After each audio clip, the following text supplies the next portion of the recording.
The speed of sound on Mars is kinda funky, new evidence suggests. Using a microphone, a laser, and some crafty mathematics, a team of scientists has measured the speed of sound on Mars, in what is a scientific first and another cool finding made possible by NASA's Perseverance rover. There's lots to love about the Perseverance mission, but one of my favorite aspects of the rover is that it's capable of recording audio. Early last year, and for the first time ever, we actually got to hear sounds on Mars, both natural and synthetic. Using its SuperCam microphone, the rover recorded blowing Martian winds, clicks from its rock-scanning laser, and crunching sounds made by its rolling wheels. That Perseverance's microphone would detect these sounds wasn't a certainty, given the achingly thin atmosphere on the red planet.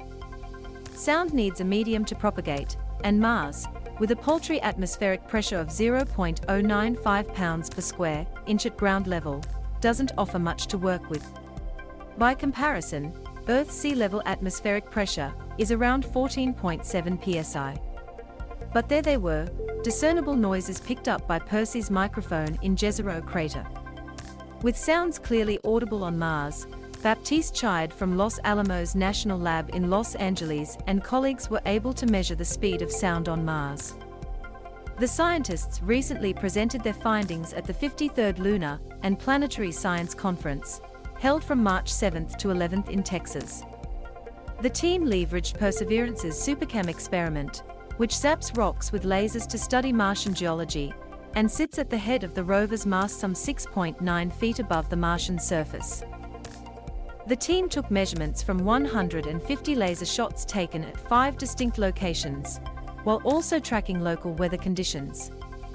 By measuring the time it took the staccato-like clicking sounds to reach the SuperCam microphone, they were able to establish the speed of sound on Mars, to a precision of ±0.51%.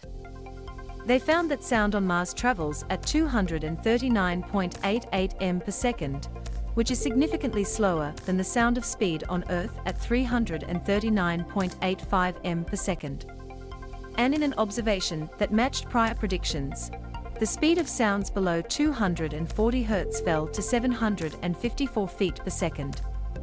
That doesn't happen on Earth, as sounds within the audible bandwidth travel at a constant speed.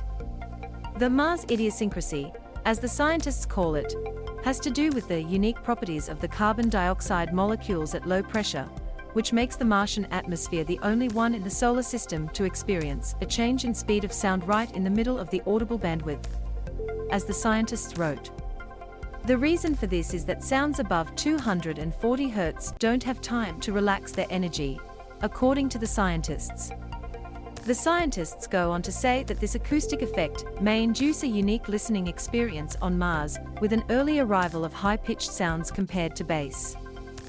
Unique is right. Lots of acoustic information exists below 240 Hz, including the low end of music and the lowermost registers of the human voice. Music on Mars would sound completely messed up, with the middle and high frequencies reaching the listener slightly before the low frequency sounds, such as the lower registers of the bass guitar and kick drum. Add another effect of carbon dioxide, the attenuating, or dampening, of higher frequencies, and the acoustic experience gets even weirder. As a neat aside, the technique used to measure the speed of sound can also be used to measure the local temperature.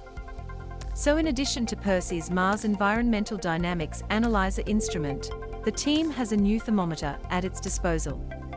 Looking ahead, Chide and his colleagues will run more tests to measure the speed of sound at different times of the day and during different Martian seasons.